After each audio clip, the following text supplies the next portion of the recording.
All right, welcome back. This is probably show 6 of Liberty Downbeat, and yeah, I've been away for a little bit, but I promise you, it's been a productive week. I've been learning some more stuff, been trying to get some more things worked out, but it's been kind of hectic actually, and I actually wondered if I should try to keep this kind of like a weekend thing, or if I should actually try to make this still keep as I can type deal. But I came up with a few things that crossed my path this week. You may have seen a post I shared from a friend of mine that involves. It was at the fairgrounds, and he posted it about the cops having a lot of different ways to bring you in, and a lot of different booths and stuff like that, and a lot of resources, a lot of money, and how I felt about it, is that this was a very big misappropriation of money that could be used in other places. That was my take of it. I don't know what you thought of it. It's a lot of flash and bang for something that didn't really need that much flash and bang to begin with. Speaking of flash and bang, but anyhow, like I said, it's a misappropriation of money that has been used quite a bit for things that could be used for other things. They bought a bunch of expensive vehicles, and it was trying to drum up business, so to speak, for the Department of Corrections and other things, and it's a waste of money. You could use that for so many different other things. It could be used for the mental health issues that we have in the state and stuff like that. I mean, mental health got shut down quite a bit a few years ago. It was very underfunded in the first place, and a lot of people with mental issues usually take drugs. So it's it's bad. I mean, it's bad that we're using more money to crack down on drug users rather than to use that money to help them. And my sister actually worked for the mental health group for a long time, and before they shut it down and decided to put a baseball field in the middle of where it once used to stand. Now, granted, it was since it was so underfunded, it was definitely not in very good condition. It was very hard to actually get the help that was needed. But when you spend $80,000 on a vehicle to promote a job within the Department of Corrections, which is coming down on people that are already mostly under drug influence, or some of them, I mean, seems like you could use that money to help them out, and instead of criminalizing them, actually helping them. But that's my take on it. Because right now there's an opiate epidemic, and that's not even caused by people bringing in like stuff from out of this country, man. This is actually brought on by the pharmaceutical industry, and people are getting addicted to it. And there's all kinds of agencies trying to help with this epidemic. This actually being kind of caused by the pharmaceutical industry, and people are getting hooked on this stuff, and it's getting very deadly and very, very crazy actually. So I think it's all government sponsored, but that's my opinion, and FDA approved.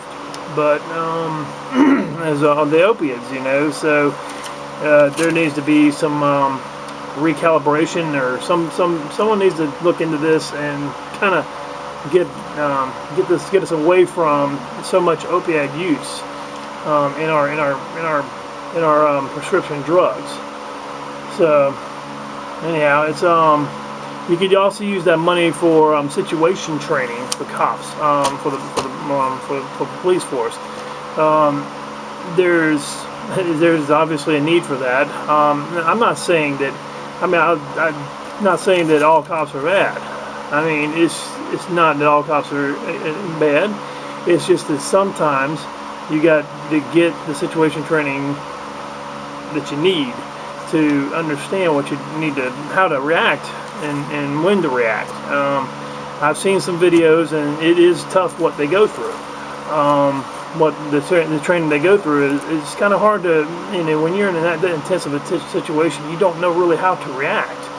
I don't know if, see, I haven't gone through this, so, but I have seen some videos. I've seen some people take this in the videos, and I know how I'd react in a situation, but that's me, and maybe some more training is needed that could help with that as well. And you could use the smaller budgets for growing the force towards reducing the need for the force. There are agencies out there that are against prohibition, and even in law enforcement. There's a law enforcement agency called Law Enforcement Against Prohibition. They have a website out there, and they feel like, that maybe it should be more concentrated on the least amount of force, lessen the amount of force, and more concentrate on the helping for the drug use. And I'm totally for that. But anyhow, I'm switching it up. I'm going to go ahead and talk about something else here. It's on my mind. I got a little list here, so it's kind of a little convoluted today. I'm trying to get my thoughts back together. It's been a week, so it's kind of something else. Like I said, I was trying to figure out some things about like as far as maybe doing some advertising and stuff like that online, and anything I can to get my business model going. But it's a lot, man. I mean, if you think marketing is an easy thing, you have got another thing coming. So, and I certainly do too. So, but on to the second thing I got here. The company I do work for got some work. They got some work from the Puerto Rican from Puerto Rico for from the hurricane come through, and they're going to be helping with the effort to rebuild the electrical grid, specifically transmission poles and lines and stuff like that. So, this is a good thing, right? But it got me thinking about the broken window fallacy. I can't remember the actual name for the law. Somebody can help me out with that. That'd be great. But basically, when something gets broken and you have to fix it, it's like people think that that's a good thing. It's a boon for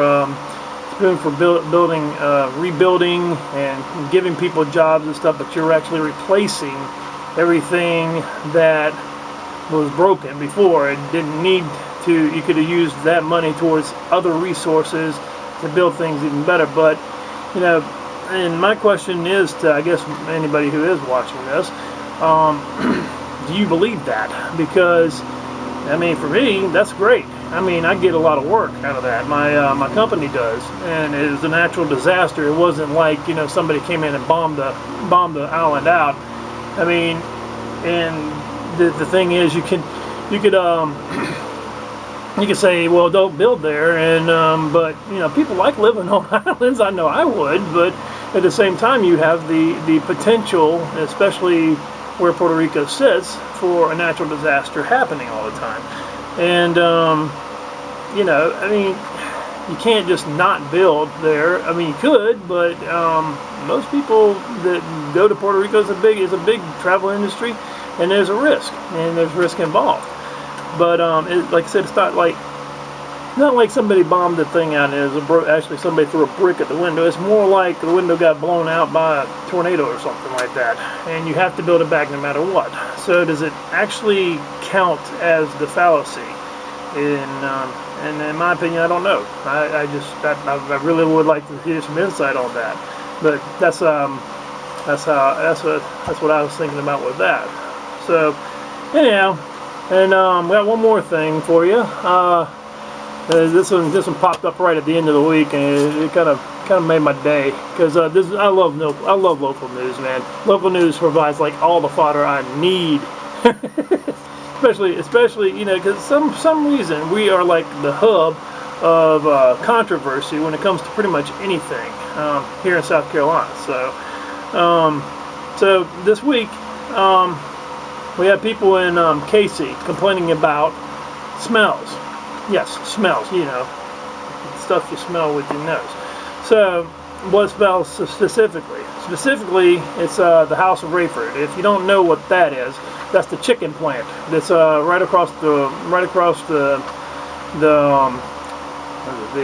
Broad River. Not Broad River.